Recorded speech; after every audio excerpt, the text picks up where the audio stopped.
certainly do that. Yeah, I'm I think happy it to. might be Kate, according to the script. So SHPO establishes the start to the video recording, stating that the state of Minnesota has open meeting requirements. So here we are. Good evening and welcome.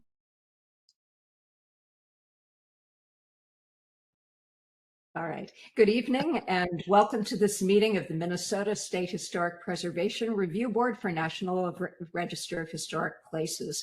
Today is August 6th, 2024.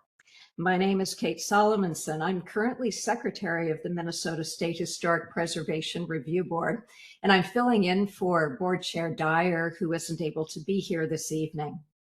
Our purpose here is to consider the nomination of properties to the National Register of Historic Places. As most of you know, the National Register of Historic Places is a federal list of those places deemed worthy of preservation. A nomination form has been completed for the properties that will be considered tonight. The nomination form has been sent to the review board members, and each member has had an opportunity to study it prior to this meeting. The owners of nominated properties, local officials, and interested local groups have been notified of this meeting. All have been invited to send written comments about the nomination and to attend this meeting. Some of you may wish to speak about the properties. You're welcome to do so, and I encourage you to address yourself to the question of whether the property meets the criteria established by the National Register of Historic Places.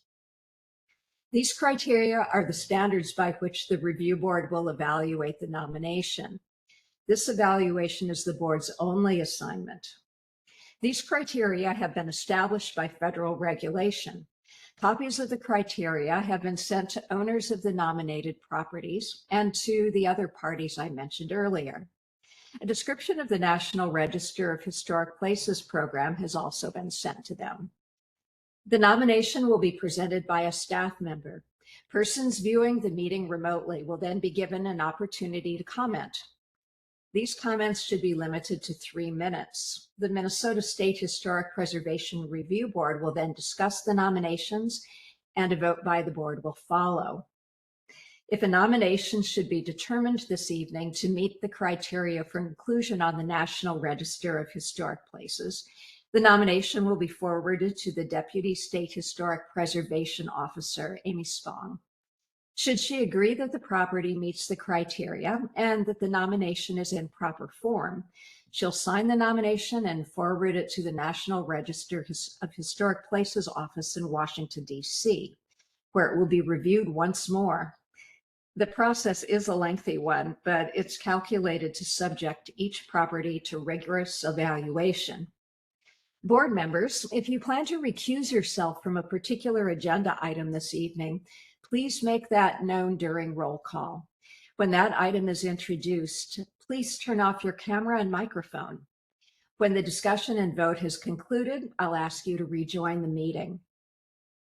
Before we begin, I'd like to take attendance and ask the members of the Minnesota Historic Preservation Review Board to introduce themselves and briefly state the role they fill on the board and their particular expertise.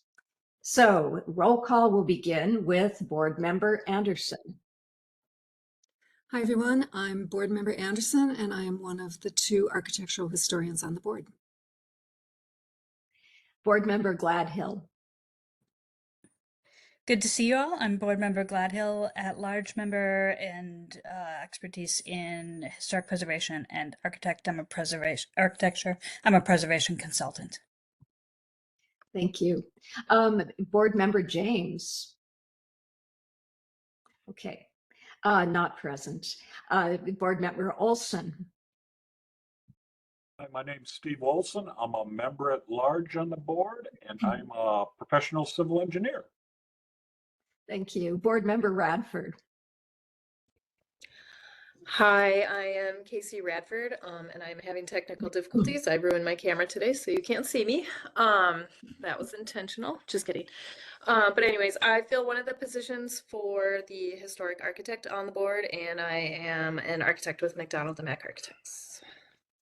Thank you. Board Member Sanders.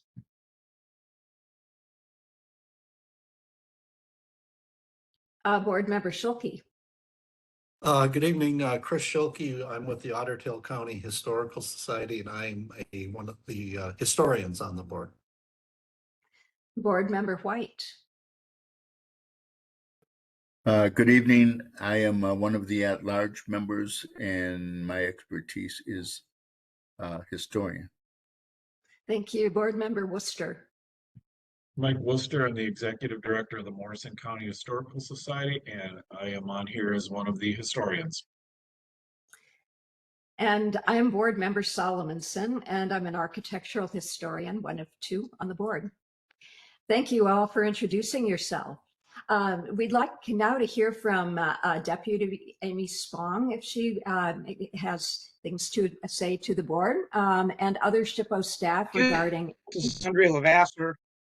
Oh, you're You here. missed me. I'm so sorry. You were on Yeah. my absent list. So Andrea, yes, please go All ahead. right. Yeah, I'm Andrea Lavasser. I'm retired from the Chippewa National Forest, where I was the forest archaeologist and historic preservation manager. That's all. I'm up in All right. Bemidji, Minnesota. Thanks so much, Andrea. I'm sorry about passing over you before. All Could right. I briefly interject that's also? I'm sorry, but I wanted to make sure that we recorded that Board Member Sanders is here. He introduced himself, but I think you were muted, and I couldn't tell if others were aware of that or not. Okay. Thank you. I think you're still muted. How about now? There we go. You want me to introduce myself? Please. I'm Tom Sanders. I'm an archaeologist and a blacksmith. Thank you very much. All right. Thank you all for introducing yourselves. And we'd like to hear now from Deputy Amy Spong and the SHPO staff regarding any necessary updates.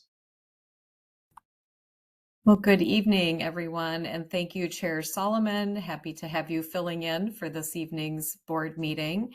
I'm kind of embarrassed to say this is my first meeting I have been able to attend, even remotely.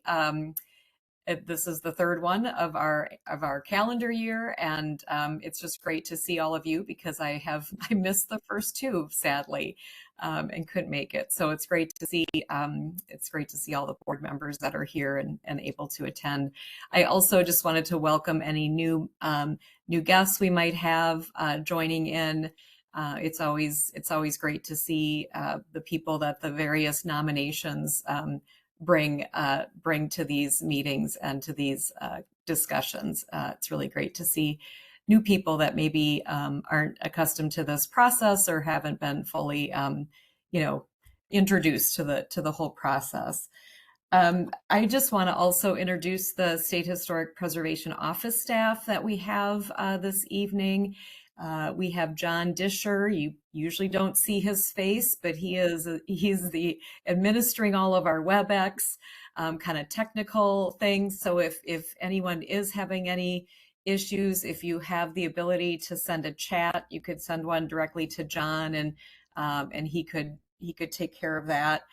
We also have Lillian Egner, who is our office specialist and is taking the minutes for this meeting, but she also prepares all of your packets and information and gets all that put together before, and then sends things on to the Park Service and administers all that. So we're very grateful to have Lillian with us.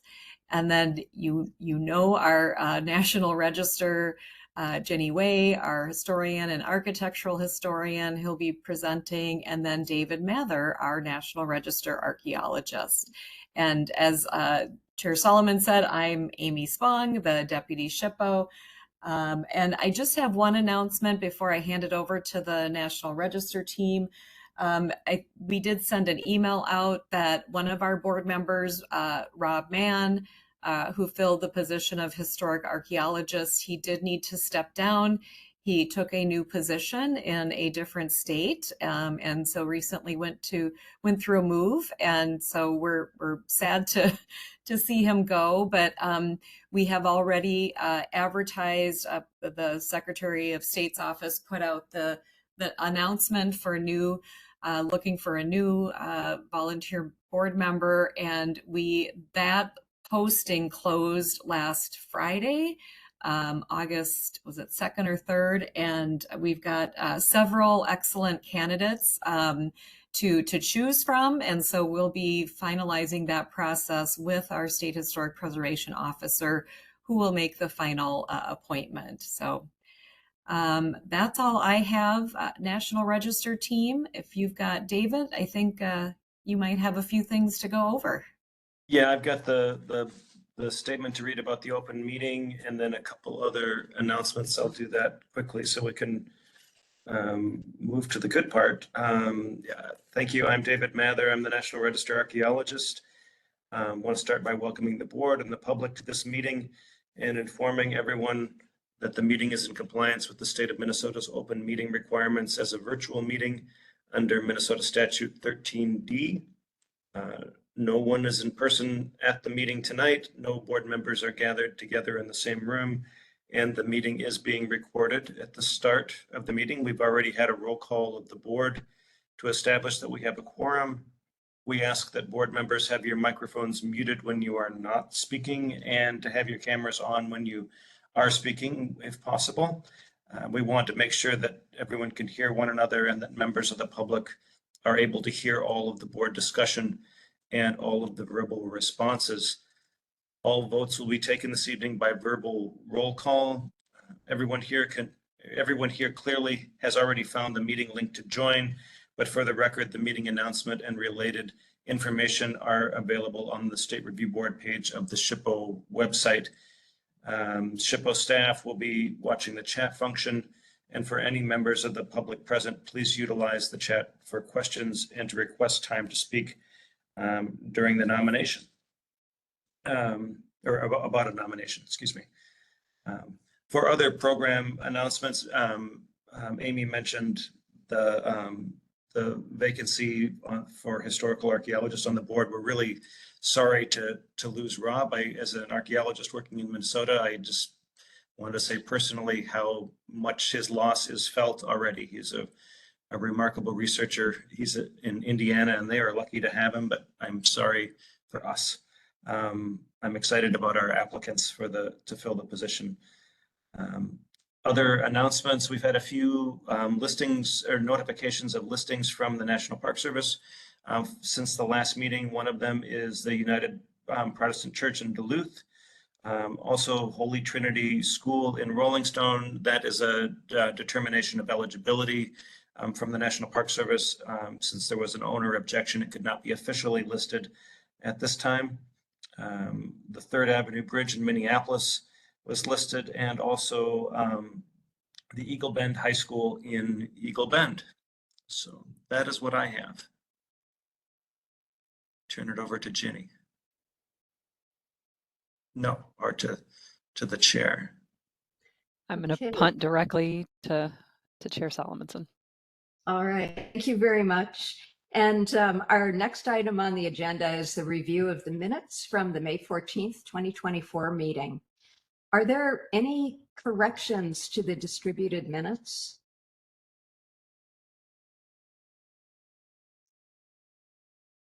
I will take that as a no. May I have a motion to approve the minutes? So moved. Board Member White, I would make a motion that we accept the minutes to our previous meeting. And is there a second? Board Member Olson seconds.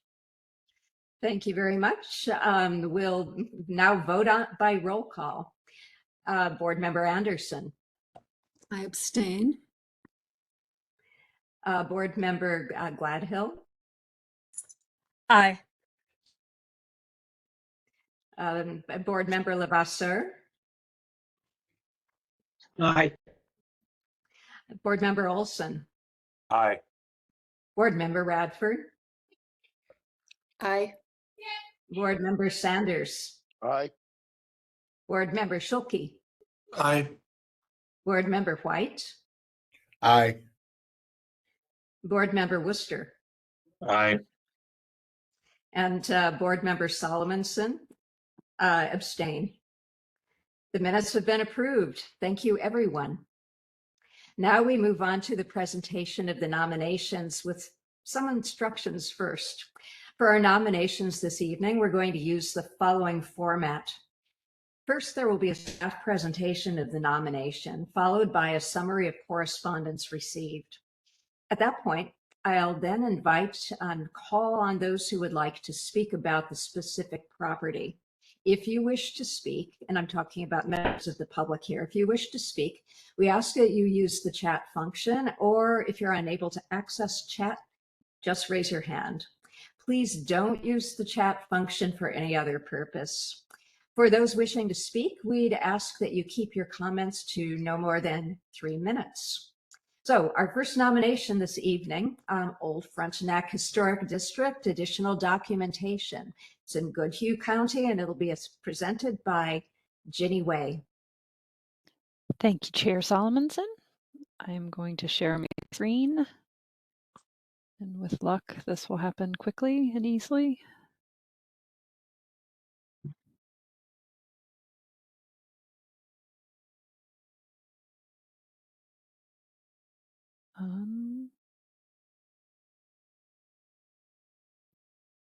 I think we learned something last time about my ability to go forward.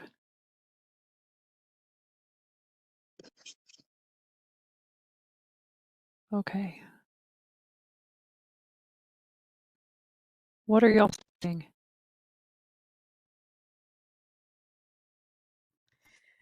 We're seeing See the your presentation, but your it's not in screen. presentation mode. But it's not in presentation mode. Okay, Yep. thank you. And now we're seeing nothing. And now you're Just seeing dropped. nothing.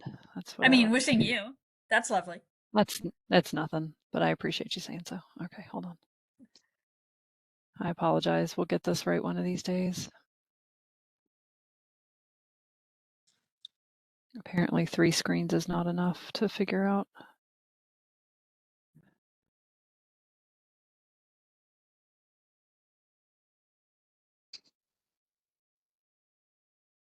There you go. Looks Okay. good. Perfect.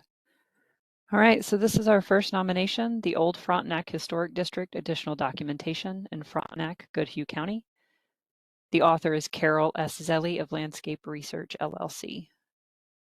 Did the slide advance? Yes. It did. Perfect, thank you. Originally listed in the National Register of Historic Places in 1973, the Old Frontenac Historic District is a 275-acre district in Florence Township, situated on the west bank of Lake Pepin, approximately 10 miles east of the city of Red Wing, Minnesota. Old Frontenac Historic District rests on 3 levels or plateaus of land. Here we see the original listing boundary on the left, which reflects the majority of the 1857 plat, seen in the center. The proposed additional documentation boundary is on the right. This is not a trick. The original listed boundary and the proposed boundary are the same. When originally listed, the Convention of the National Register did not require that all resources within a historic district be recorded in the nomination. In Old Frontenac, as elsewhere, the lack of information makes present-day preservation planning decisions difficult. The additional documentation project began with the intent to document the contributing status of resources within the district. Taking advantage of the opportunity, the author decided to take a fresh look at the criteria and areas of listing, the period of significance, and the boundaries. The original nomination argued the property's eligibility under criteria A, B, and C in the areas of community planning and development, military, literature, architecture, and social history. The period of significance provided was 1850 to 1899.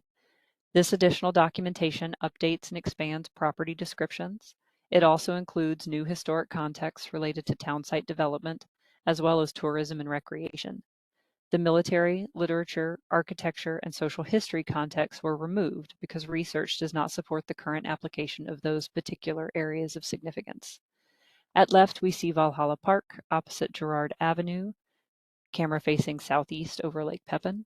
At right is Valhalla Park facing north at Dakota Cottage and Girard Bluff in 1885. The brothers Louis and Israel Girard arrived in Lake Pepin during an early period of Minnesota territorial exploration. While on a hunting trip, they encountered Everett Westervelt's fur trading post at the current Frontenac Point. The three joined together with the intent of platting a town which utilized the point for commerce. At the time of its 1857 recordation, the Westervelt town site, later changed to Frontenac and now known as Old Frontenac, had only 10 residents and 2 dwellings. Like other town sites along the water, the plan implied zones for industry, commerce, public and private institutions, and residences by lot configuration. Notably, the Westervelt town site had large areas set aside for public parks. On the left is Dakota Street at Minnepenny Avenue, camera facing west. At right is the wooded parcel at Girard Avenue and McLean Streets, camera facing southeast. The early unincorporated Frontenac town site was only sparsely built up as a result of several factors, including the Girard family's focus on the Lakeside Hotel, their ownership of most of the real estate until the early 20th century, and the network of rail service and commercial services in nearby towns, which bypassed Frontenac. Despite the generous amount of land devoted to a pair of linear parks, the town site plan provided a compact waterfront district of lots and blocks typical of river towns. Nearby Red Wing and other settlements, however, were receiving more commercial investment and possessed more favorable shipping facilities. Frontenac's terrace setting and scenery lended itself to arrangement as a potential summer resort area. At left is St. Hubert's Lodge, circa 1885. At right is the same building, St. Hubert's Lodge, south and west elevations, camera facing northwest. In the 1830s, artists and adventurers began touting what they called a, quote, fashionable tour, end quote. This tour traversed the length of the Mississippi River by steamboat, often beginning in New Orleans and ending in St. Paul. To promote the tours, traveling panoramas containing rolls of the upper Mississippi were exhibited in the United States and in Europe. Functioning as travel movies, these exhibits encouraged people to make the trip. Travel literature of the period emphasized the attractiveness of the climate to travelers from the South. The popularity of fashionable tour declined with the construction of the National Railroad network. However, the upper Mississippi was nevertheless established as a recreational destination for travelers before the Civil War, and its popularity resumed in the late 1860s. At left, we see the north and east elevations of Locust Lodge, camera facing southwest. At right is Locust Lodge, circa 1959. In 1866, the Lake City Leader praised the drive from Lake City to, quote, the pretty village of Frontenac, end quote. In 1868, conversion of a warehouse into a lakefront hotel signaled a full pivot in Girard's use of the Lake Pepin shoreline and the settlement's economic future. Served by steamers of the Northern and the Keokuk lines, Frontenac was soon operated as a summer destination. The boats docked in front of the Lakeside Hotel at Frontenac Point. At left is the Winona Cottage, east elevation, camera facing west. At right is the Dakota Cottage, south and east elevations, camera facing northwest. A variety of 1- and 2-story cottages were soon moved from the village level down to Frontenac Point to provide additional lodging for families. The buildings were lined up along, quote, Cottage Row, end quote. A gambling hall in the basement of the hotel building and a billiard and dance halls housed in a 2-story building called the Pavilion were added to the complex. At left, we see Cottage Row circa 1880. At right is the Ingerbert Holler House, south elevation, camera facing north. Newspapers in cities such as St. Louis, Nashville, and New Orleans carried ads along with other Midwestern resorts. The Lakeside Hotel and its successor, the Frontenac Inn, employed many Frontenac residents in all aspects of seasonal operation, which typically ran from June 15th to October 1st. Except during the midsummer hotel high season, Frontenac would have been quiet, except for the quarry operation and maintenance and improvements to various unoccupied buildings. At left is the Christian Fredericks House and Cottage, north and west elevations, camera facing southeast. At right is the Carl Peter House, north elevation, camera facing south. With few exceptions, Frontenac's houses represent simple renditions of vernacular, Greek Revival, and Italianate styles. They are 1 or 1½ story with gabled roofs and were originally clad in wood siding with little exterior decoration. Frontenac's small community of carpenters and builders would likely have constructed the houses from standard plans. Sited on level lots, building foundations were laid with stone obtained from Gerard's quarry at the northern edge of the town site. Building relocation was a standard practice throughout Frontenac's entire period of development. A prominent local historian documented 32 buildings or portions of buildings that were moved prior to 1950. At left is the Gottfried Sheenash House, north elevation, camera facing south. At right is Little Dakota, south and west elevations, cameras facing northeast. The Lakeside Hotel closed its doors for a number of years after Gerard's death in 1901, but friends and acquaintances of the family used the remaining buildings as a small summer colony. In 1907, the hotel was sold and operated as the popular Frontenac Inn until 1938. Between 1968 and 1901, the Lakeside Hotel had catered to visitors arriving by steamboat and rail, many of whom stayed for weeks or months. The Frontenac Inn, with a capacity for about 150 guests, catered to a growing number of visitors who arrived by automobile and could make shorter trips. At left is the Frontenac Hotel, west elevation, camera facing west. At right is the Parsonage, also known as the Moccasin Inn, east elevation, camera facing southeast. Frontenac also boasted a second hotel. The Moccasin Tea House and Inn, less commonly advertised in the early years, opened in 1923 and continued operation as the Moccasin Inn until circa 1950.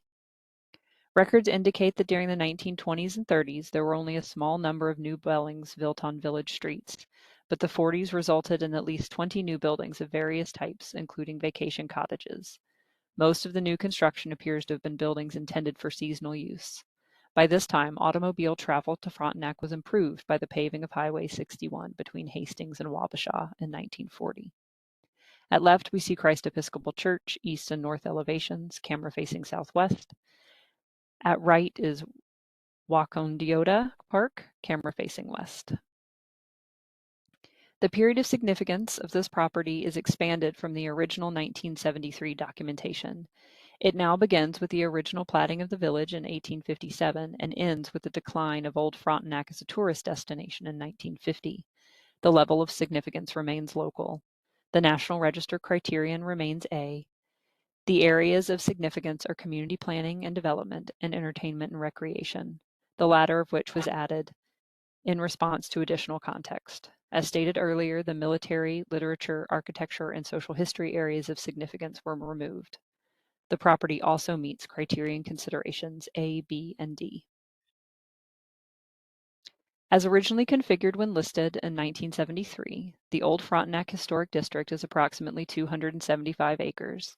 The district's earliest buildings are associated with Frontenac's townsite development. Of equal importance is the continuation of rural, early 19th century features such as the open parks, dirt roads that lack curb and gutter and have minimal signage and lighting.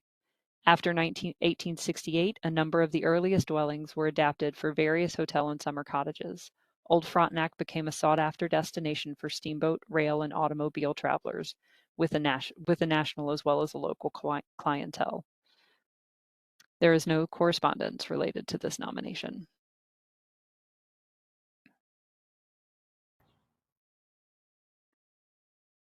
Thank you very much, Jenny. Sure. Now we can move on to public comments. John, is there anyone who has signed up to speak? We do not have anyone signed up to speak, but I do see a hand raised. All right. Thank you and welcome. Please state your name and keep your comments to no more than 3 minutes.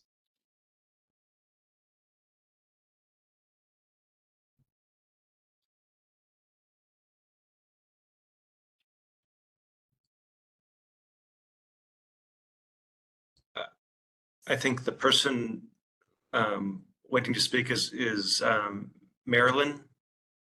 Is that correct?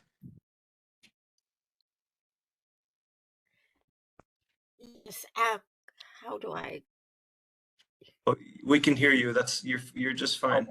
No, I was not intentional. I wanted to raise, I'm trying to read what it says on the screen here, and I'm trying to Oh. raise my hand for the next nomination. I see. There's at the Okay. bottom of the screen, there's a little icon of a hand. If you push that, it'll make it go away. Yeah. Okay, I'm having a little trouble seeing this. This is a problem. That's okay. We can just remember also. Okay, thank you. I appreciate it. Yes, no problem. Thank you. Is there anyone who would like to speak? If so, this is your chance.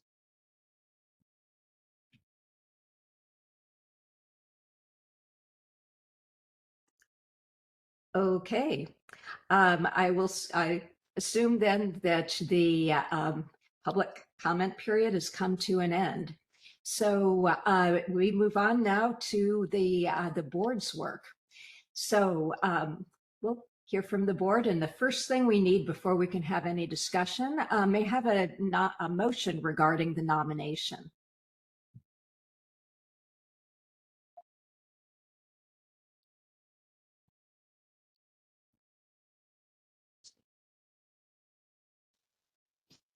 Board Member Schulke, I make a motion to forward the nomination for Old Frontenac Historic District. Thank you very much. A motion has been made to recommend that the Deputy State Historic Preservation Officer approve the nomination for listing in the National Register of Historic Places. Do we have a second? Board Member Worcester seconds. Board Member Gladhill seconds. Thank you. Thank you both. So are there any comments about the nomination from the board?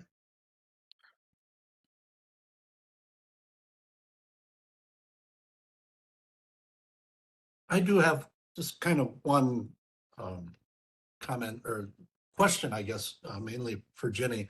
So when we talk about additional documentation, because these early National Register nominations obviously tend to be somewhat incomplete. So who makes that determination whether to, kind of add on to go through this process like Frontenac? Well, like an initial National Register nomination, the impetus comes from the public. So whether it's the owner or in this case, Carol Zelli, I think is on the line. She can correct me if I'm wrong. I believe that the city of Old Frontenac, which is a CLG, received a grant to take a look at their documentation because of their need for preservation planning. Right. So they come for all sorts of reasons. Certainly we are aware of many of them which could use additional documentation. If anybody's looking for a senior thesis project, please call me. Thank you. You're welcome. And do we have any other comments or questions? This is Board Member Gladhill. I had a couple of questions that I guess my dog is going to communicate out as well. Two quick ones. First of all, this is a fantastic, I love Old Frontenac. It's a beautiful area, and this nomination, or this expansion of the nomination, did a great job of really characterizing what makes it so special. And especially with the expansion of the period of influence and dealing with the moved buildings and how those all went together in those pieces. So really great job to Carol Zelli. A quick question that I was unclear of. There were two spellings of Dakota Cottage in the nomination, and I would love to get those cleared up if they are indeed separate, or the same thing, which I believe they are. And then I was not sure from it, though I may have missed it, why Villa Maria and its whole element is not included in this. I can take a first crack at that, Carol. I'm sure you might have more information if you're in a place where you can speak. Villa Maria was not part of the original plat, which was the original impetus for the boundary. So that's one of the reasons. So under that early development, it's not part of the plat, and then it didn't necessarily contribute to the tourism aspects either. Should there have been other contexts if there had been other context related to the document, there may have been a reason to pull it in, but the two properties at this point are not functionally related enough under the listing context to incorporate them. We should also note that Villa Maria has been found individually eligible on its own. So, which is neither here nor there, it's just true.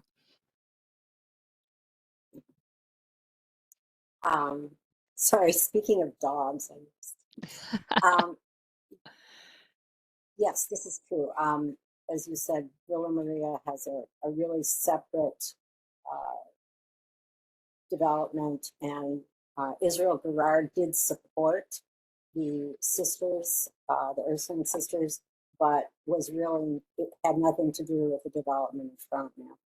So I just wanted to say that this project indeed came from the local community's interest in updating, but I wanted to recognize Lori Bendland, who is a local resident and historian who spent several years doing intensive documentation of the story.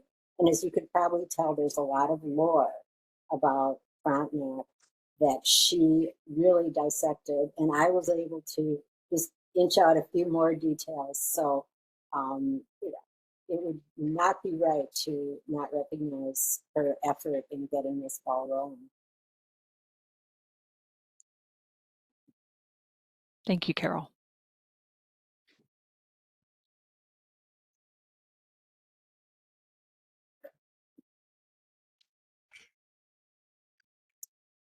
Other comments? Carol, can I follow up? Did you say a lots of lore? Was that your statement? Yes. Many stories. Okay. Now Frank wants to follow up offline. He wants to figure out what's going on.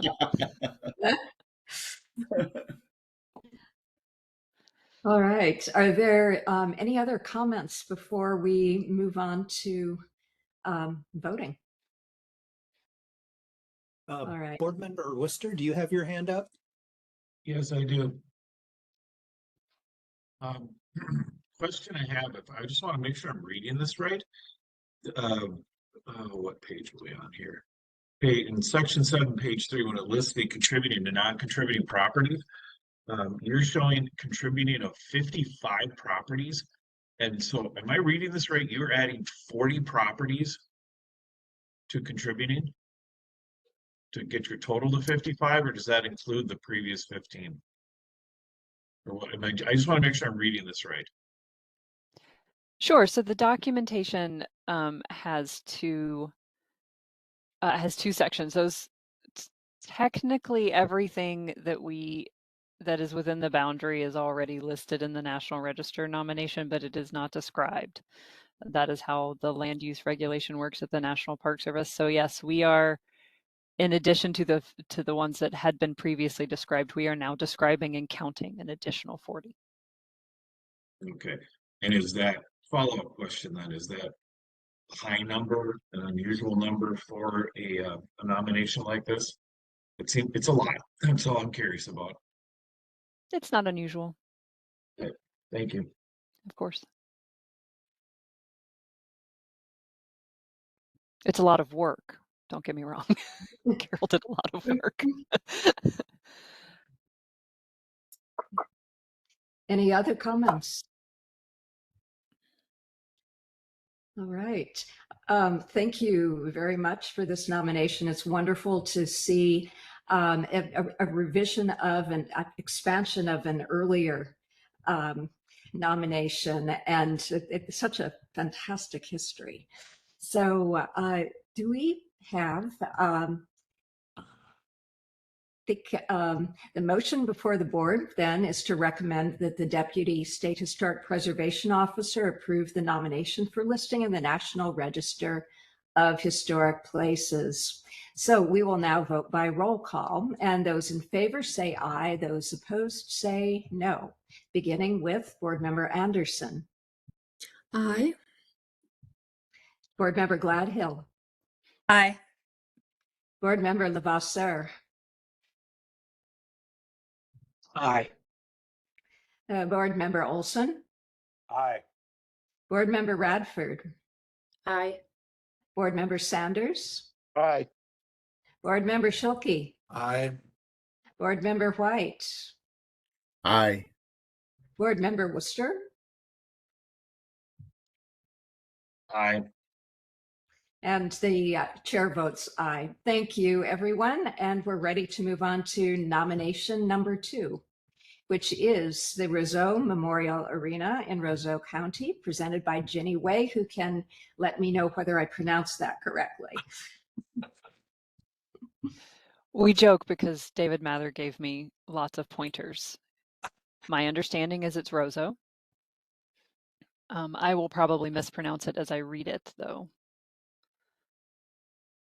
All right, I am going to share my screen again.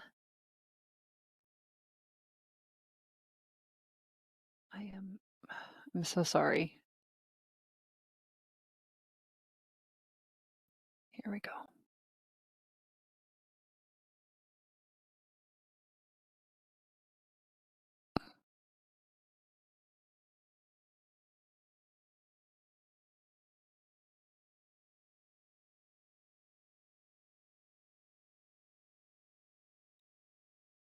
It looks good, Ginny. Thank you. Okay. This is the Roseau Memorial Arena, Roseau County. Daniel J. Hoisington of Hoisington Preservation Consultants is the author. Roseau Memorial Arena is a recreational facility located in the town of Roseau, Minnesota, a city of approximately 2,200 people in north central Minnesota. The arena was built in 1949 to serve as a sports center for the city's hockey program and is still in its original use. In 1955, a substantial addition was made on the east side of the original arena. Commonly known as the Warming House, the addition had been anticipated at the time of the original construction, but not completed until additional fundraising was. In 1965, an addition on the north side of the Warming House created a new lobby with easier access to the rink. In 1989, the arena's west side was extended to meet the competitive ice rink regulations. Although adjacent to the Memorial Arena, the North Rink is a separate building under different ownership. When it was built in 2002, the two buildings had no connection. In 2013, an addition was made to the east side of the North Rink, and the space between the two buildings was filled. At present, one single entry door provides access between the two buildings, although the corridor is not heavily used. Canada is recognized as the birthplace of modern hockey, with the first organized indoor game of ice hockey played in Montreal in 1875. Minnesota saw rapid growth of hockey as teams from Winnipeg, Manitoba moved south to play exhibition matches. In 1895, the St. Paul Winter Carnival featured matches, and the University of Minnesota formed its first hockey team. By the first decade of the 20th century, hockey was, quote, booming, end quote, in Minnesota, built primarily around club sports. Matches were generally played on outdoor ice. At left is the arena as it stands today, view to the west. At right is the arena during construction in 1949. Small towns in northern Minnesota played a significant role in the early years of hockey. Local teams organized across the state's northern tier, and inter-city rivalries developed. Halleck is believed to have constructed the first indoor ice hockey arena in Minnesota in 1895. Eveleth, another northern Minnesota town, erected an indoor rink in 1902, although it remained open for only a few years. At left is the east elevation of the arena, view to the northwest. At right is the arena in 1955 from roughly the same angle.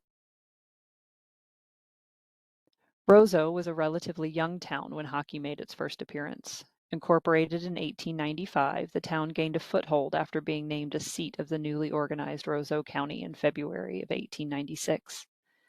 Located in a transitional ecosystem between the forest and the prairie, the local economy was built on agriculture with mixed-use farms, raising livestock, delivering dairy products, and harvesting grain. The region developed a special niche as farmers grew clover and later sod and grass seed. In 1906, Archie Alley, a young man from Halleck, Minnesota, visited Roseau to investigate business prospects. According to several sources, he decided to settle there and introduced hockey to the town. At left is the west elevation of the arena, view to the north-northeast. At right is the north elevation, view to the east. Hockey caught on quickly, and by January 1908, local men had built an outdoor rink with dasher boards. When a match ensued on the War Road rink, it began a legendary rival that continues to this day. After the Great Northern Railroad opened between Roseau and War Road in December of 1908, the intercity contest became so popular that a special train ran between the two towns on game day. In 1916, Roseau had joined a handful of teams in the Northwest Minnesota that met on a regular basis, including matches against players from Thief River Falls, Halleck, Grand Forks, Crookston, and Winnipeg. One of the older local players organized a junior hockey team by 1910. At left is an aerial view of the arena from the rear, view to the east.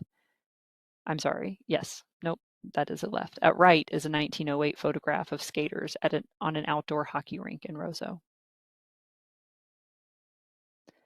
When veterans of World War I returned to Roseau, they organized the Caleb E. Lanquist American Legion Post No. 24. In turn, the post turned to hockey as a way to contribute to the community. In early 1925, the Legion pushed for the construction of a new indoor arena as a memorial. Using plans drawn up by J.P. Groth and relying on broad community volunteer support, the arena was finished in September of 1925. By 1940, there were 26 high school teams in Minnesota, including Roseau's, which was formally organized in 1936. Interior, on the left, we see the interior showing the rink and the warming room, view to the east. At right is a view of the rink around 1955. In July of 1943, a violent windstorm blew down the original Memorial Arena. Roseau had to make do with games and training on outdoor rinks for the duration of the war. After World War II, the local population, and therefore hockey players, grew by 25% over the next decade. In 1947, the Roseau Arena Building Committee, later reorganized as the Community Memorial Arena Association, initiated a fundraising drive for the construction of a new indoor facility. At left is the interior showing the rink, the view to the east. At right, we can see the bleachers and seatings on the south wall. View is also to the east. Volunteer crews began to work in earnest in the fall of 1949 with the installation of concrete buttresses sunk 10 feet into the ground. Pre-built rafters made of western pine were shipped to the site and mounted on the buttresses. The warming room, part of the original plan, would have to wait until additional funds could be raised. The arena was a community-wide project, both in terms of gathering donations and volunteer work on construction. At left is a view of the arena circa 1955. At right is the interior of the rink, view to the southwest. The grand opening of Memorial Arena took place on December 31st, 1949, with a hockey game followed by figure skating exhibition. When the new Memorial Arena opened, it was one of only 2 built in Minnesota during the 1940s and became one of 13 indoor hockey rinks operating in the state. Almost at once, the Memorial Arena became a cornerstone of the community. The arena played host to Winter Sports Carnival for many years, featuring speed skating, figure skating, and an event called stunt skating.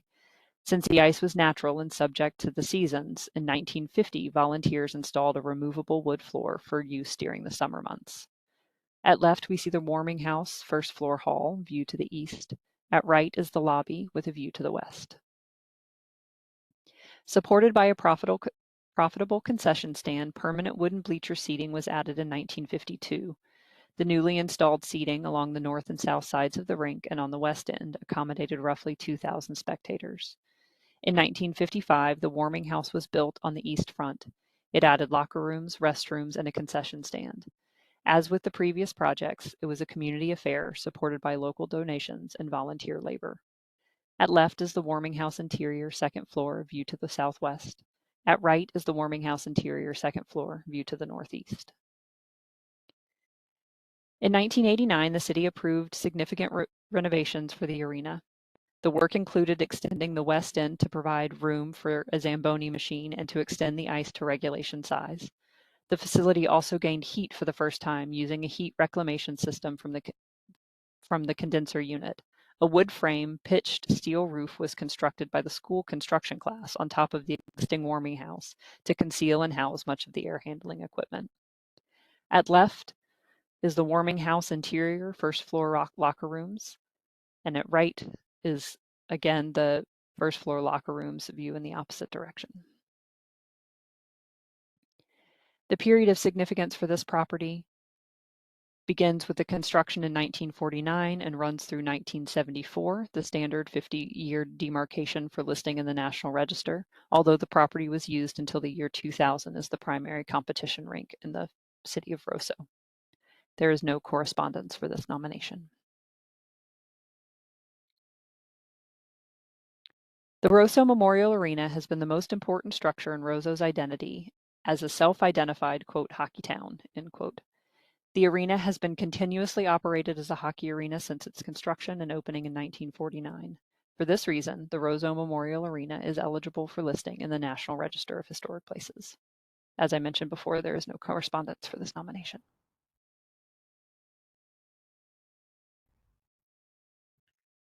All right. Thank you very much. And we can now move on to our public comments. And John, has anyone signed up to speak? We have no signups for this one. Okay. Is there anyone who would like to speak? And if so, either raise your hand or put a note in comments that you'd like to speak. It looks like we have Daniel Hoisington with his hand up.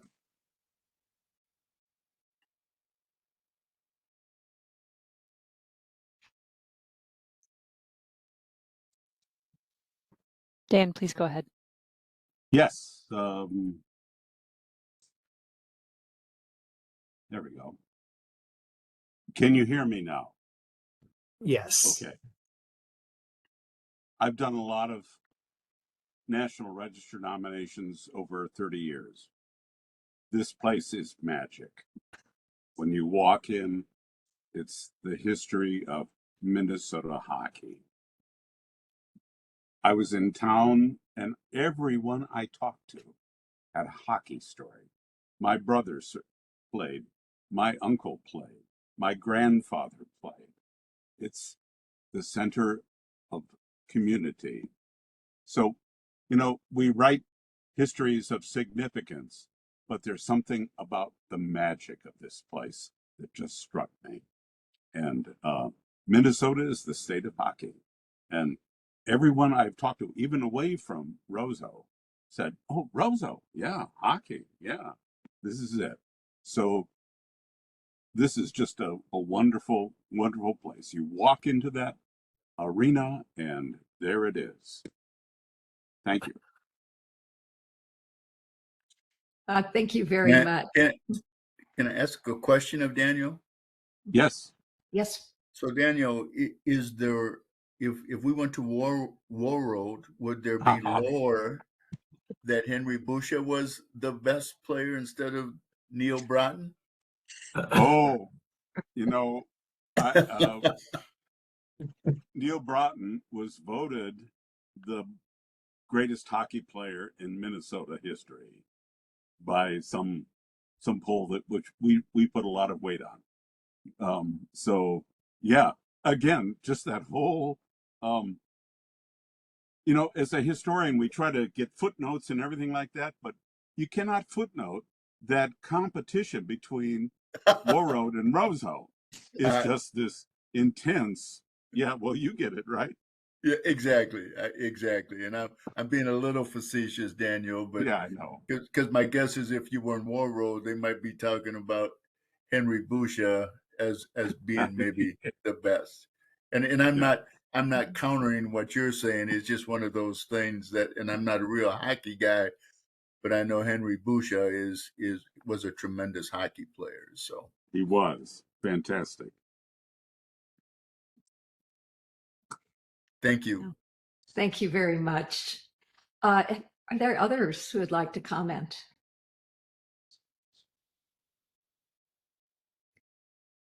All right. I do have my hand up. Oh, yes. Sorry. Yes. Thank you. Couple items. I'm glad we're considering this because I'm one of those strange people that consider sports history a relevant part of history. Oh, Local excuse history me. in particular. Mike, I'm sorry to interrupt you. I wonder if you'd like to hold that for the discussion, or if this is directly related to what Daniel was talking about. No, I can wait. That's fine. Okay. Apologies for interrupting you. I am the chair of process this evening, apparently. So, all right. Thank you so much for the comments. And I will now call the comment period closed. And now that it's closed, for the board to be able to discuss the nomination, I need first to ask for a motion. Does anyone have a motion, would like to make a motion?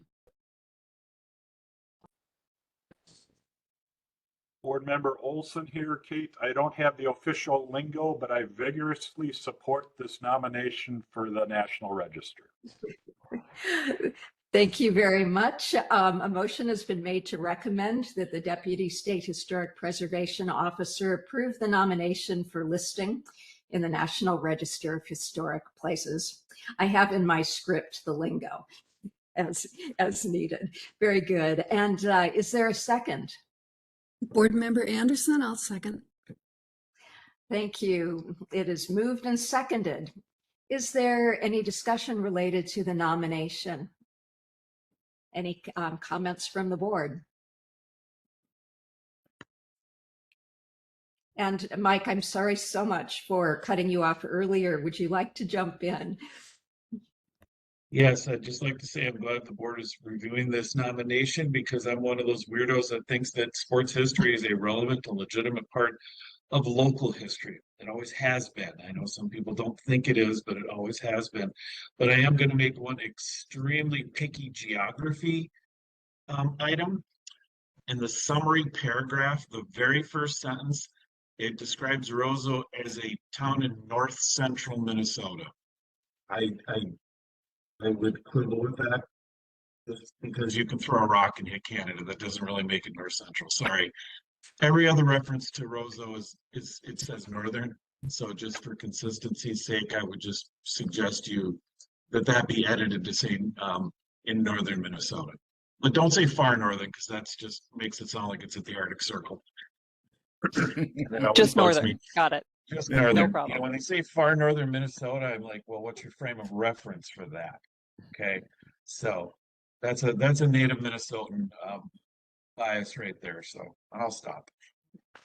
I appreciate that. Being not from Minnesota, it's important that we understand the nuances. Thank you. So this is Board Member White. I have another trivia piece to add. Daniel, are you still on? Is Daniel still with us? So Yes, Daniel, here's what we are definitely the hockey state to the rest of the country. But I would suggest that Minnesota is now the basketball state. So there's a little controversy for you. If you looked at, again, the number of people that advance to a higher level, both boys and girls out of basketball, and I think this has been stated in some of the media, we are probably now the basketball state. However, to the rest of the country, we are hockey, and traditionally, we are the hockey state. So I'm not going to take that away, but there's another trivia piece.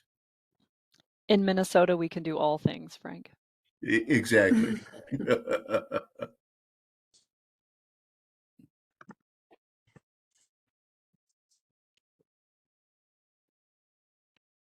I believe you're was still wondering if on. I'm anybody- sorry, I didn't hear any of that. I'm sorry. Thank you very much. Other I'm comments? somewhere. It was just, Something went Daniel, wrong, was just so it sorry. was just a trivia piece, not important. I'll convey it later, Dan. Good. Thank you. Other comments? Kate, I have a comment. This is Board Member Anderson. Thank you. Also trivia, I guess, of a sort, but a slightly different kind, and I'm going to get to the nomination so that I can see it. In the section that talks about hockey in Minnesota, it was, well, even before that, helpful to read about the history of hockey, although, you know, as is always the case, it's a little bit more complicated. So ice polo that precedes hockey, that uses the same spaces as the roller rinks that played polo without ice. It's a little bit complex trivia, I suppose, but there are a couple of corrections that I wanted to make just at the Hockey in Minnesota section. And I didn't see page numbers here, so that's the best I can do, except to say it's around footnotes 5 and 6. The reference to the Aurora space, that was a ballpark that was flooded in the winter. It's not an arena. It was an open area.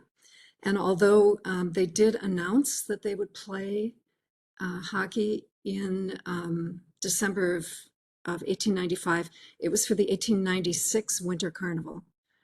So what that does is that it puts the game in Minneapolis, the February 1895 game, ahead of the Winter Carnival games in early winter 1896.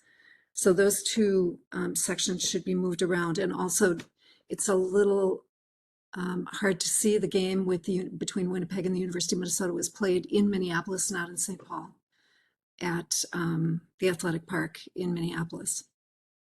And then there's a reference a little bit later to the further development of rinks, and it mentions the Star Rink, a roller skating facility that was in Minneapolis, not in St. Paul. And I think, started much earlier, 1884, I think. And then it's curling sometimes, and it's roller skating sometimes, and it's ice skating sometimes, and then hockey eventually. So to correct that location of the Star Rink is important too. Thanks. Thanks very much, Board Member. I have a follow-up question for Kristen in clarification. So the stated site of the Aurora Field or whatever, is that the same as the Aurora grounds where the Saints played? Yes. Is that the suggestion? Yes. Okay. Mm-hmm. Okay. Yep. And then they used it for curling. They used it for figure skating, kind of recreational skating, and also for hockey, especially during the 1896 Winter Carnival. Thank you. Mm-hmm. Thank you very much. Other comments? I have a couple comments, if I could. This is Board Member Olson. I guess one of the things I'm curious about is when it would go beyond local significance, because it is such a important spot in the place of hockey in Minnesota. And so that's a question for Jenny later. I guess one of the questions I had for Daniel was in the Neil Broughton section, it talks about him scoring the goal for the NCAA championship. And he did score a goal and win a championship, but the university has won 5 national championships. And so let's not pen that in as just one national championship. But, and then the other question I had is, criterion B being used. And so the Broughton family, and I watched all 3 brothers play at Marucci under Brooks and way back in the day. So I've seen a lot of Broughton hockey.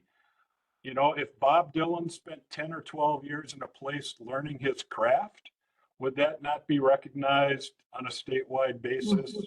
Things of that nature. And so I'm curious about criterion B and famous people, and I'll leave it at that. Steve. Okay. Criterion B and famous people. Criterion B is typically associated with somebody's most productive life. We have certainly seen artists, specifically Prince, his spaces where he has learned his craft have been found eligible for listing in the National Register under Criterion B for association with him. It is not, it would not be beyond the realm of possibility that additional documentation can address Criterion B here. However, in order to do that, we would need comparative analysis, not just of Bronson as a hockey player. We would have to thoroughly understand his association with this rink and other rinks where he played and may have trained. So this is a great aspect of additional documentation. As I like to say at my desk, that it only takes 1 for listing, it takes 4 for not eligible. So I'm sure that understanding the time and pressure related to grants, which this I believe was funded by, we're going to pick up the story that is most easily told to the largest number of people. You asked about something else before that was for me. The statewide versus local significance. Thank you. That Yep, was my question also. that Thank you. again is going to be comparative analysis. So there is nothing to say that this is not eligible at the state level. It was not discussed in the nomination how this particular town and its particular arena compares to, say, War Road's arena, right? So there would have to be a lot of comparative analysis between Roseau and the other, particularly northern Minnesota towns, and their contribution to hockey and the state of Minnesota. Again, certainly an option for additional documentation and additional contextual analysis. If we believe that that is necessary in order to be able to recognize this arena, then we can do so now. However, I think that it makes a good local case. My professional opinion is it makes a good local case for local significance. And if we wanted to footnote that a statewide significance could be possible moving forward, we might be nice to leave that breadcrumb for future researchers. Criterion B as well. Any of that can be put in the footnote so that we can understand that the board recognizes potential other avenues of significance for this particular property. So we have some suggested edits here. And Ginny, I know that you usually take care of those edits. And I am wondering if we should have a friendly amendment to the nomination for additions like that, or can we just move on to vote on the nomination as it stands? We don't need a friendly amendment for the additions that have been discussed here. They, for the most part, as I understand them, do not affect the significance of the property or the other technical aspects. I would love it if one of you presented a friendly amendment to fix an oversight on my part. So the boundary as it currently stands includes a lot of excess Roseau-owned property, including streets. And the way the property description is, it actually lists not to the curb next to the arena, but across the street to the other curb. It was absolutely my miss. I would really like to clean that up. So if possible, if the board thinks that it would be appropriate to have a tidier boundary around the property, then it would be possible for someone to offer a friendly amendment to include only that property which is directly associated with the rink and not excess city-owned property. And this is Board Member Anderson, and I would be glad to make a motion to recommend that we direct the staff to simplify the boundary to include only the listed resource and remove any extraneous parts of the parcel for the Roseau Memorial Arena. Thank you. Is there a second? Board Member Gladhill seconds that. Thank you very much. All right. So the motion before the board is to recommend that the Deputy State Historic Preservation Officer approve the nomination for listing in the National Register of Historic Places with the changes made as recommended in the friendly amendment. So I think I'm so sorry to interrupt. David has brought attention to perhaps a member of the public who was not able to speak earlier.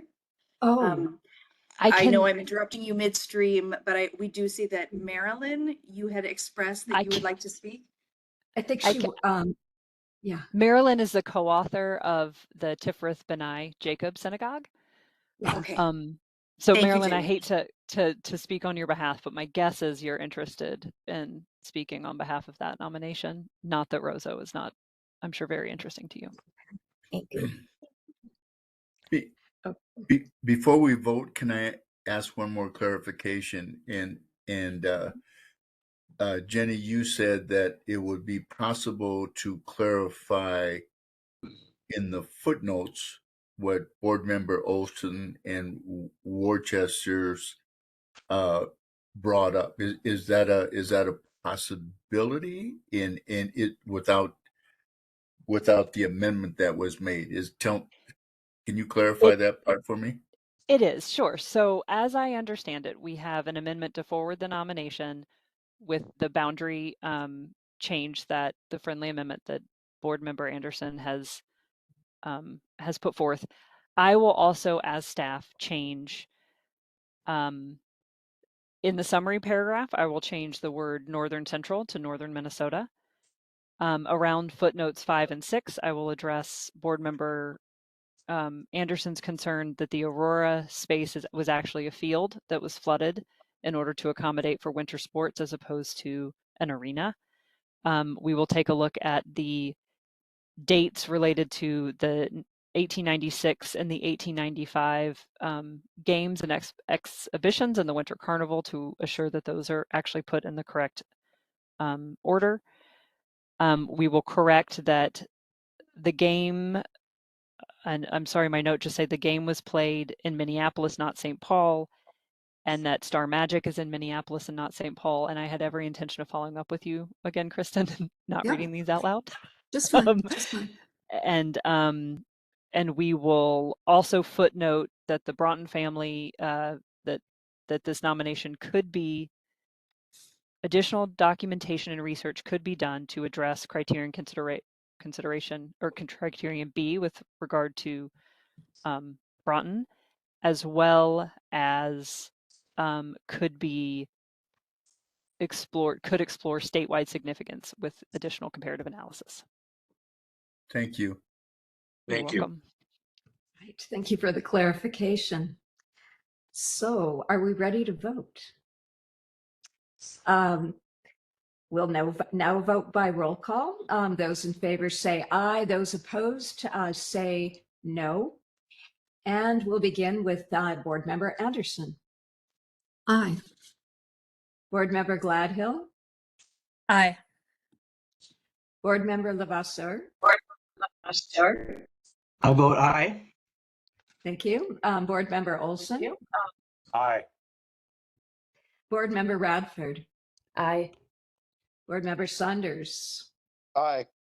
Board Member Schulke. Aye. Board Member White. Aye. Board Member Worcester. Aye. And the chair votes aye. Thank you, everyone. We can now move on to our next nomination. Our third nomination this evening is the Tiferet B'nai Jacob Synagogue, First Church of God in Christ in Hennepin County, and this will be presented by Ginny Way. Thank you, Chair Solomonson.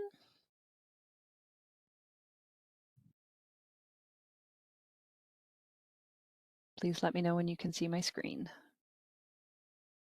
There it is. Looks great. Thank you. The Tiferet B'nai Jacob Synagogue, First Church of God in Christ in Minneapolis, Hennepin County. The authors are Rolf Anderson, Marilyn Chiat, and Jean Kildee, and with research assistance from Jesse Miriam and Jade Ryerson.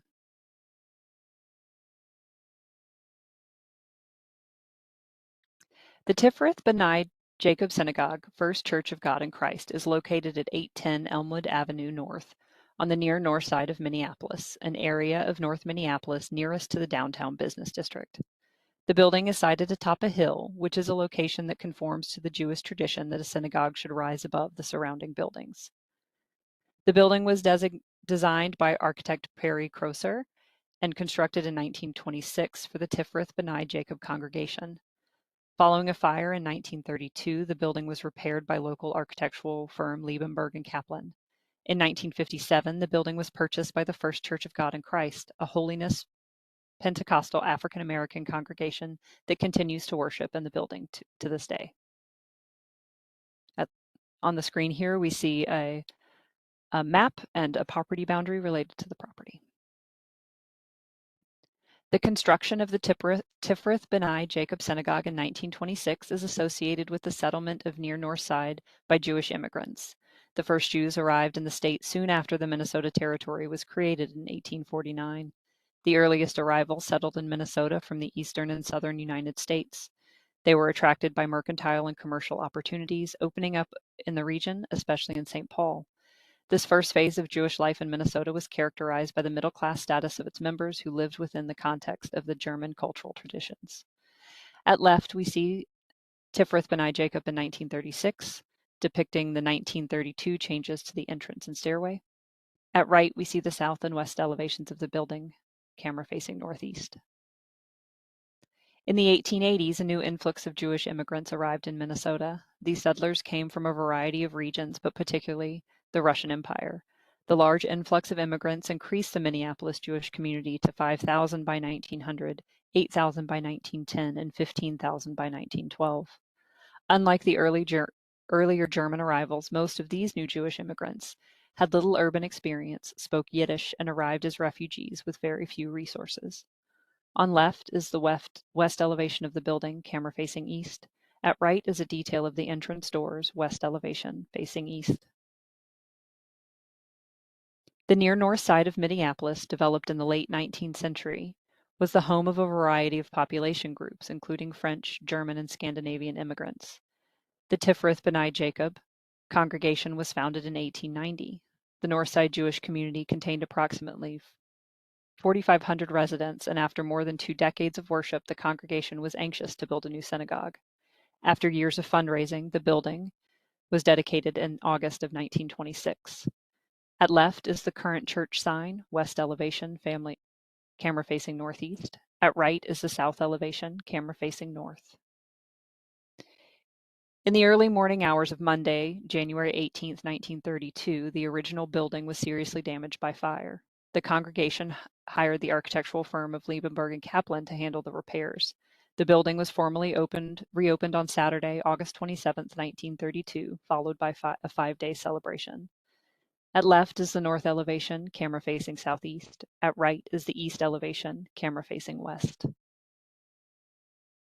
In addition to its striking architecture, the building hosts numerous wall paintings, including several painting techniques, which include trompe-l'oeil, stenciling, freehand painting. These wall paintings were completed in conjunction with the repairs of the building and executed by the Minneapolis firm of Dahlstrom and Weinberger. The paintings represent a rare surviving example of painted synagogue decorations, which were often a prominent feature in Eastern European synagogues, but most known examples in the U.S. are non-extant. At left is the sanctuary facing east, and at right is a wedding at the synagogue in 1951. The Jewish community in Minneapolis followed a traditional immigrant path. Early immigrant neighborhoods such as the near North Side provided the first home for synagogues and community institutions, but as the immigrants improved their situation, they moved out of the oldest neighborhoods and into the suburbs. By the late 1950s, the North Minneapolis Jewish community was in decline. In 1957, Tiferet B'nai Jacob sold its synagogue to the First Church of God in Christ, an African American congregation, following a tradition of change in the African American population. Following a change as the African American population was forced west in the mid-20th century by urban renewal and highway projects. At left is the sanctuary from the balcony, camera facing east. At right is the sanctuary facing the balcony with the signs of the zodiac, camera facing west. The First Church of God in Christ congregation traces its roots to the first African American Holiness Pentecostal denomination founded in Lexington, Mississippi in 1897 by Charles Harrison Mason with co-religionist Charles Price Jones and others. Mason sought to use the experience of sanctification to reforge the link between spiritual and social justice concerns, connecting specifically to earlier slave religions. Key components of the holiness tradition include direct experience of the Holy Spirit and an ecstatic worship practices that such experience promoted. This included the incorporation of music and traditional African instruments in worship, along with singing, shouting, and dancing. Mason was also motivated by his experiences during the now famous Pentecostal revival that took place in a building on Azusa Street in Los Angeles in 1907.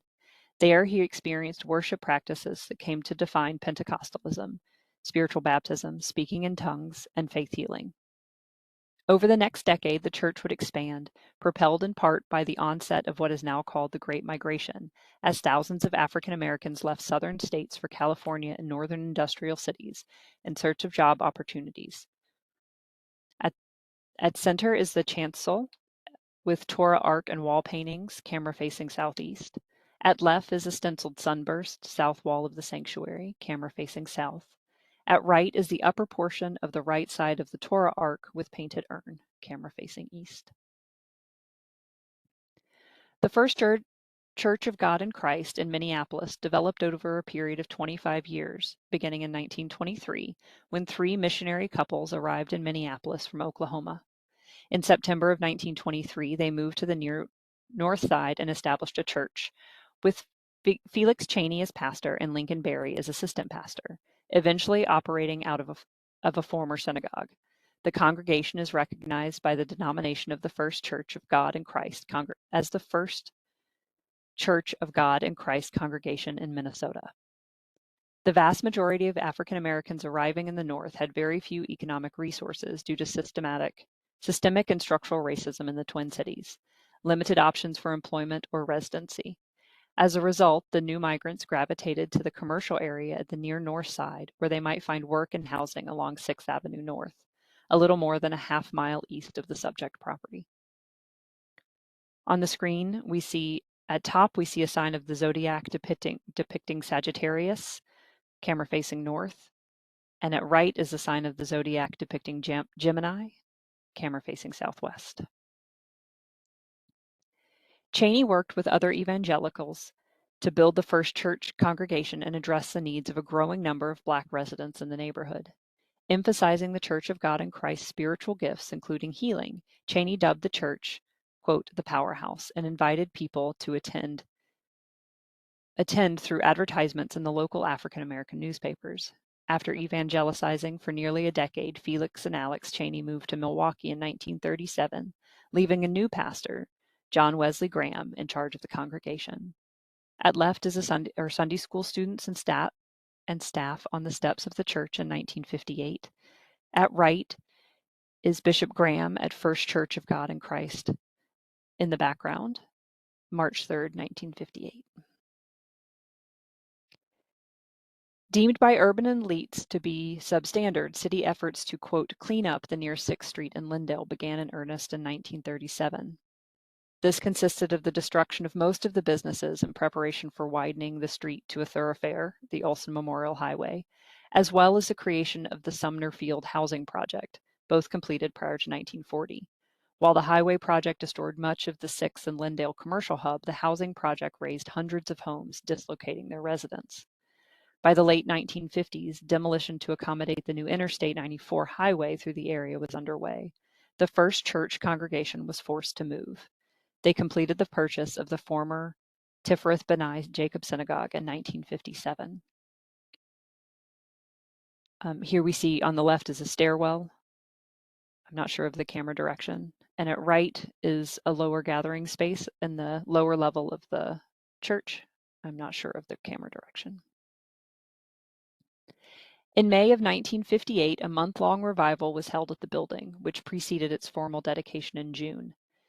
The building at 1810 Elmwood saw the growth of the congregation through the 1960s and beyond.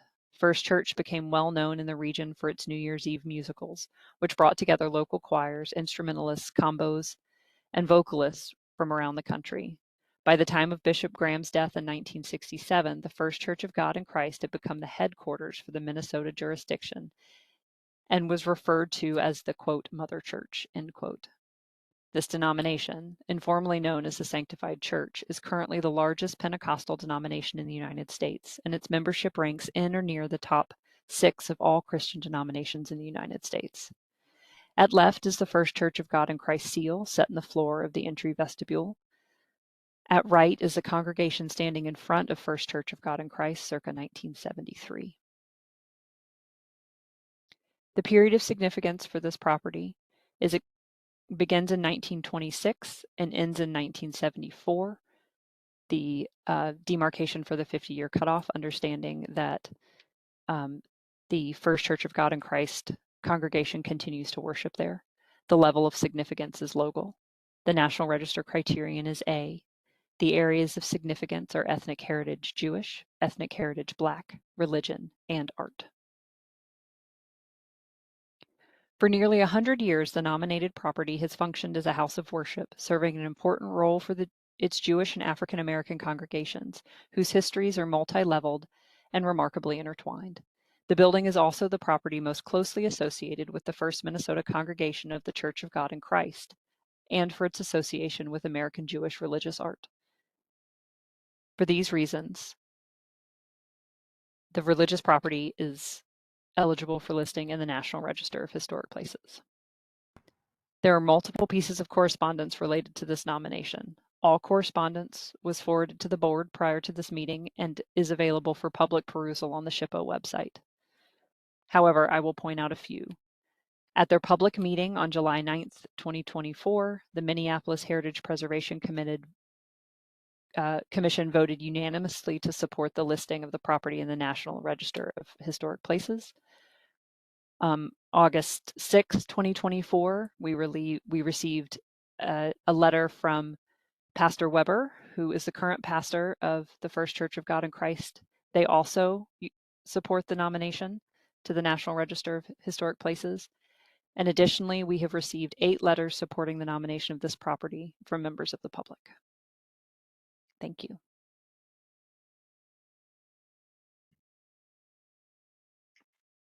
Thank you very much, Ginny. We now move on to our period for public comment. John, has anyone signed up to comment? Yes, we have Marilyn Chiat, who had asked to speak earlier. Yes. Can you hear me? Excuse Yes. me. You're able to. May I just? Yes, go ahead. First of all, it's Chiat. Thank you so much, Marilyn. Pronounce the name. I would like to. I'm an art historian, but I would like to take off my artistic hat and speak about as a member of the community. I grew up on the Lower North Side. My age, I was born in 1932 in North Minneapolis. I lived there from 1952. I lived in the area east of Penn Avenue, the area that's the Lower North Side that has been ignored for years. And it's the area where African Americans and Jews live literally to the hour. And this synagogue really represents what that community was like the time that it was constructed. I remember it very clearly. And I am urging you to put this building on the National Register as a very important example of the relationship that exists between the Jewish community and the African American community at a time when racism and anti-Semitism in many areas was, what can I say, violent. The synagogue burning in 1932 was only one of several synagogues that were burnt, and the unknown origin. We know what the origin was. So I asked you, as a member of the community and as an art historian who recognizes the importance of the building, to support this application. Thank you.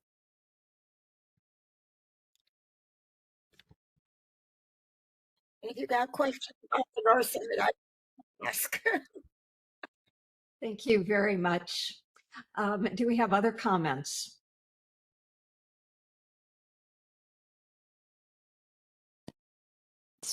So I Yeah, believe. this is Ralph.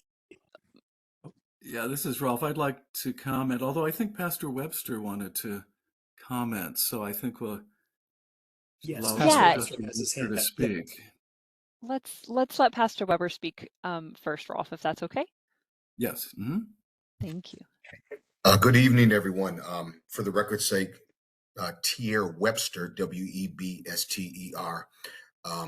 It's a pleasure to be here this evening. I correct while yet needing to be corrected. I noticed in my letter that I sent that the initial date is wrong, and I meant to say we purchased the building in 1957, not 1924. This said, it's a tremendous blessing to be able to be the pastor of this historic building as a representative of the third Black family that migrated to Minnesota. The Church of God in Christ finds it important to make sure that we connect historical ties to the church by placing me in who we represent as a family and Black people, specifically those descendants of slavery, to lead this work as we move forward. As you can see, there's a phenomenal story there. The building has been, I think, wonderfully preserved and yet needs to continue that trend. And so my hope and prayer is that the group here would deem this as a great opportunity, like as I do. Thank you for your allowance of this space.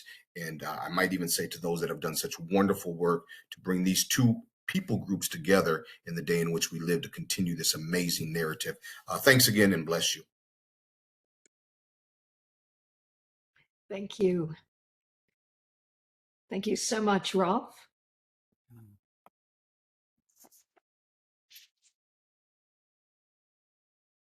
Nation can best be described as a journey for all of us involved here. In fact, this story began way back in 2018, and I remember that, or know it, because that's the date on my folder that I began for this overall project. But Marilyn brought us together, me and Jean, a few others, and asked what we thought could be done to recognize the history of the North Side, which had been so underrepresented in the historical record. So we began exploring the near North Side together, learning about its history and architecture. And here, these 6 years later, we're here with a nomination. And in terms of this building's eligibility, I don't think I've ever worked on a single building that had layer upon layer of contexts and themes, and so many intertwined and important stories to tell.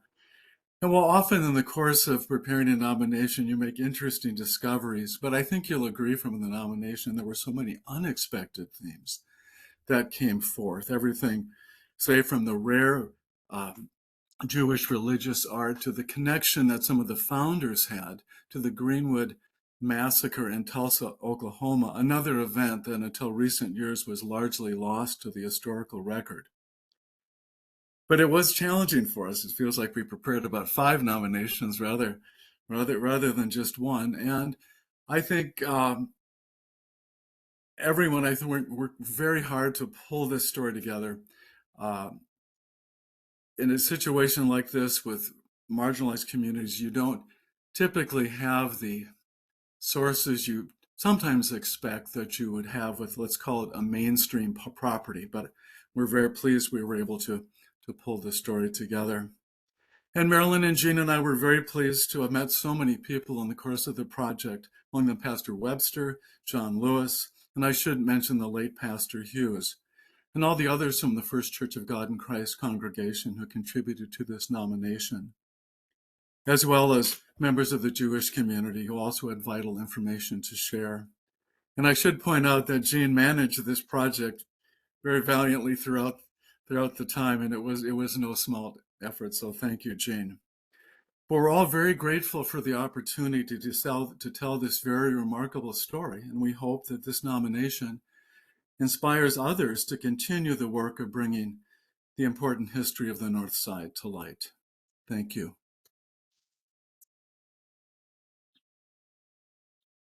Thank you very much, Rolf.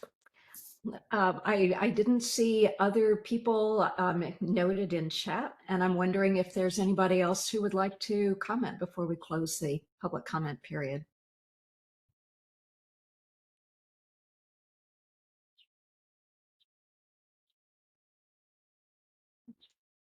Okay, thank you all very much for your comments. At this point, we will move on now to the board's motion and discussion. So may I have a motion from the board regarding the nomination?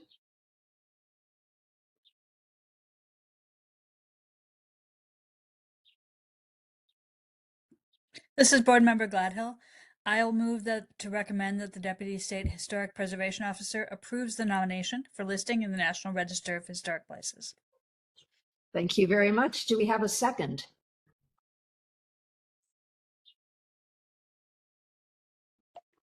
Board Member Schuelke, second. Thank you very much. It is moved and seconded. Is there any discussion related to the nomination?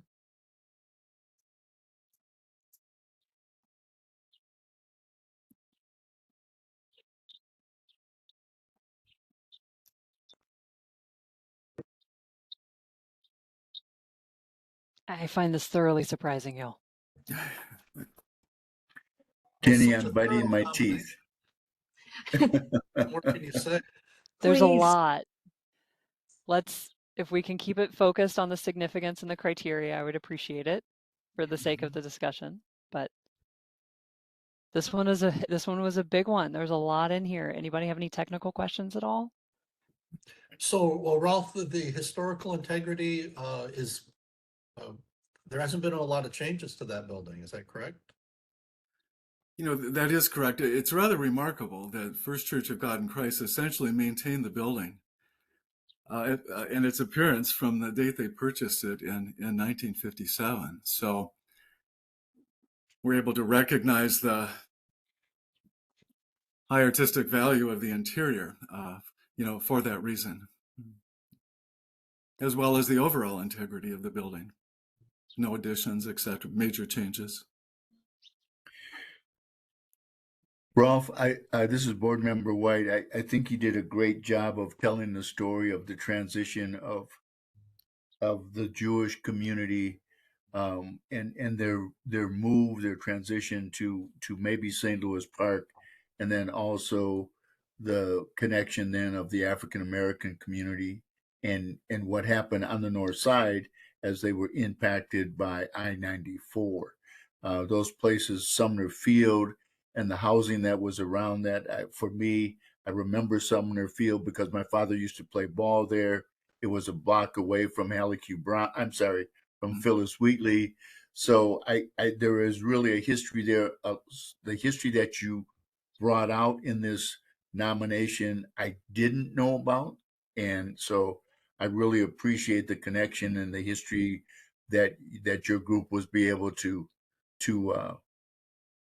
research and bring out, because again, a part of that history is so underrepresented, and I think this is a great piece. In fact, I plan on pasting, copying some of this information, putting it into my own personal files as I continue to research some of my own personal projects. Thank you.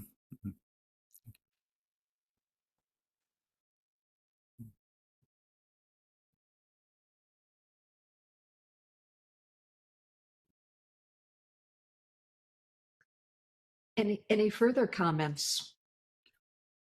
In my years of teaching, I learned the value of silence in making it possible for people to chime in.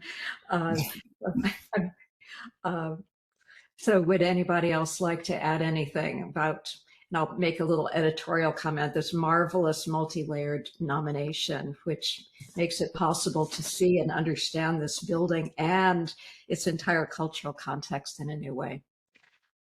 So I've slipped in my own comment. Would anybody else like to say anything?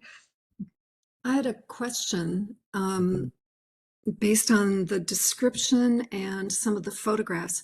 From the description of the east end of the building, it looks like there is a solitary window there near the chancel bema. And whoops, and now I'm looking at hockey. That's not the application I wanted to look at. Then it says that the cabinet that once held the Sacred Torah scrolls, when the cabinet doors were open, light pours into the space through a stained glass window. On some of the interior photographs, those doors are closed and it looks like there's light there. Do those doors still function? And can you see the window that's behind them? You know, Kristen, yes, they do function, and yet that is indeed the stained glass window that illuminates the space. And actually, I was challenged by that because when you open the doors and try to take a picture, when I attempted that, it washed out so completely you couldn't sense the golden glow of the stained glass, and so I left it as such. Yeah, Rolf, I can't vote for this if I don't have a picture of it. Okay. So I'm getting on the record for that right now. I mean, I'm sure it'll pass. There are a lot of good votes for it. Just kidding. It looked like the window was still there on the outside, and then there was this tantalizing little strip of light there, and I wondered if that still functioned. Thank you for letting me know. Indeed, indeed it is. Well, we'll take you to the church, Kristen, and okay, we'll take the board to the church and experience that's it. fair. How's that? That's Okay. fair. Perfect. Thank you. Thanks. All right. Any other comments? Well, if not, we'll now vote by roll call. I'd like those in favor to say aye, those opposed to say no. And I'll begin with Board Member Anderson. Despite what I just said, I vote a big aye for this amazing nomination. And thanks to the authors and the researchers. Board Member Gladhill. Aye. Board Member Levasseur. Aye. Board Member Olson. Aye. Board Member Radford. Aye. Board Member Sanders. Aye. Board Member Schulke. Aye. Board Member Worcester. Aye. And the chair votes aye as well. Thank you, everyone. And Board Member this- White. Board Member White also says aye. Oh my goodness, I'm so sorry. Frank, please go no ahead. problem. You were on my absent list initially, and so please, let's have your vote. Aye. Thank you so much. Thank you, everyone. This concludes the presentation of nominations section of our meeting. Are there any additional business items to discuss from the SHPO staff or board members? I don't believe SHPO staff has anything else to discuss this evening. Is there anything board members would like to bring up? Okay. Do we have a motion to adjourn? Board Member Schulke, motion to adjourn. For this one, we do not need to vote. This concludes this Minnesota State Historic Preservation Review Board meeting. Thank you, everyone, and good night. Good night. Thank you, Kate. Well done. Thanks for stepping up. We appreciate it.